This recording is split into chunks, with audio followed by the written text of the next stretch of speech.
what I gave, or kind of, oh, yeah, thank you. I always, maybe I can, could you pass these? And now I guess I want your all feedback. We have about an hour and 15 minutes left. I have a couple of things and some hand-on things that I want you all to do. So we don't have to go through all of this. The idea was just to get you to do the sentence combining.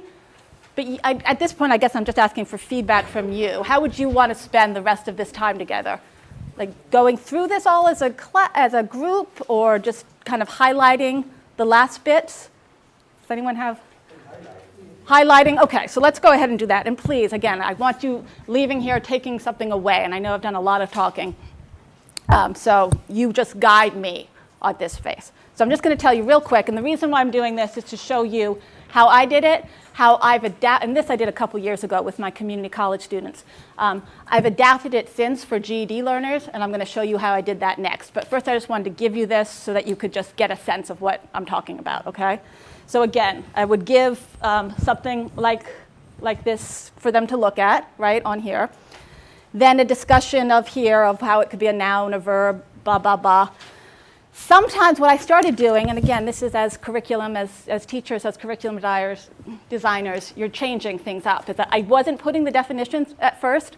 I started to because I was realizing that when the words change, their meanings change too, you know, and that's what's really interesting too. And so when I started getting to more complicated words, I was realizing I couldn't on the fly describe why, you know, something meant one here and something went this way there. So I took the dictionary definitions.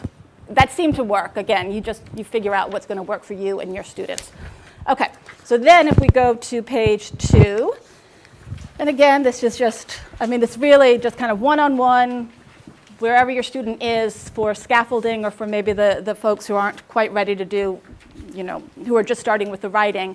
That just makes a place to start to say, okay, just take one of these words and write a sentence with it, and take another one. And that just may be the words they know, you know, so it may be application, right? The application is difficult to fill out, blah, blah, blah. And the idea there is just to get that writing practice, just to get that help with explicitly being able to use a word and how that word goes. And then it also gets at questions too if someone has used, a student has used an adjective when he or she should have used an adverb. It's a way of pointing out, not saying you're wrong, but oh, okay, this is interesting. And getting at why do you think that? That's an interesting thing too when you're teaching grammar or sentence structure, as opposed to it's wrong or this is right. It's why did you think an adverb should go there and not an adjective? And oftentimes it's because they have this rule somewhere in their head. Again, it's kind of like math, where it's that, you know, something just kind of sticks and they want to do it all the time. You know, what they like, oh, well, it's like an ly. If something ends in an ly, then I need to put it there. So it kind of gets at that kind of stuff. It's having those authentic conversations about language. Okay, so now, and let's just do this together, the paragraph. So then I just took this paragraph off of the internet. So I took the word first that I was looking for, did all the different things I could do with it, tried to find something, or made up my own stupid thing for just getting them to practice changing the word forms. So in this paragraph, there are, I think there are 4, and there are 4 words of the root word apply that have been used in an incorrect form. With your tutor, they were doing one-on-one, practice correcting them by inserting the correct form and discuss the reasons for your word choice. So students interested in, it was application for competitive, showed them, right, in applying for competitive scholarships, should review a listing to find programs that fit their academic and professional goals. Once students have identified scholarships, they should expect to spend considerable time producing an applicable that accurately reflects, what should that word be? Just application that accurately reflects their achievements and aspiration. Students are encouraged to applicant for several scholarships, apply. If possible, students should also consider applicable for the same scholarships each year, which is reapplying or something. Okay, great. Okay, so it's just that idea. It's again just to show them how it's used explicitly in context. And then sometimes what I would do too, if I found a paragraph that had examples of words that were morphologically complex, I would take them. So be competitive. What's the root word of competitive? Just anyone, compete, right? And so it's just to get them that language awareness, and then blah, blah, blah. Okay, so here we go. Here's the sentence combining. on the very end page. And again, I came up with things that were just not, it's hard to do. So sometimes I was just late at night and just got tired and did kind of whatever. But you all could come up with much better things. But this is the idea of how to get them to do sentence combining.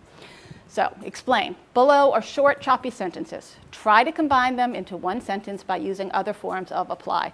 Please note that you do not need to use all the words in each sentence when you combine the two sentences. In fact, you will find that using another form of apply when combining will allow you to edit out several other words. Go over the example, blah, blah, blah. Okay, so number one. If you need a home loan, comma, you must fill out a form, period. 2, the form is to apply. 1 combined possibility, and I kept saying that it's a possibility because that's the beauty of writing and language. There's so many different ways to put it together. So this is just one thing. If you need a home loan, comma, you must fill out an application form. Okay, that's one way to do it. Okay, so now I'm going to have you all do it. So number 2, answer the questions on the form, period. Number 2, answer the questions that apply to you. Hint. And this is, find one adjective to capture the meaning of questions that apply to you. This may be an old one.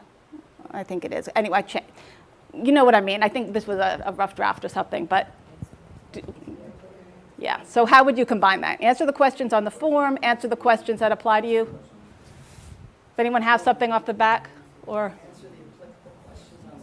answer the applicable questions on the form, okay? So that's an idea then of getting some, applicable is usually something in conversation that maybe we don't use that often, but in writing, especially within, within academic writing, it's a word that would come up more, okay? So that's that idea. So now I'm going to show you how I did it with, again, just as when we were doing a reading, and this you can all do. Oh, thank you. Oh, here we go. Do you all need here? Do you all have one here? Tell me if we have another.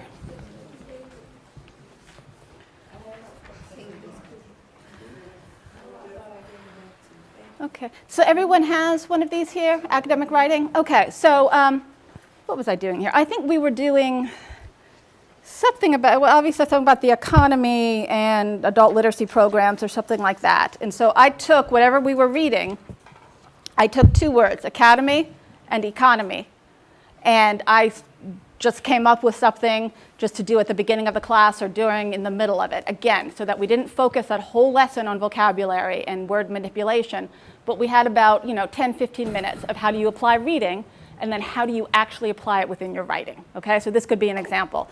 Do you all feel just okay just doing it right now? Taking a few minutes and doing it, work with each other, work on your own, and then let's discuss?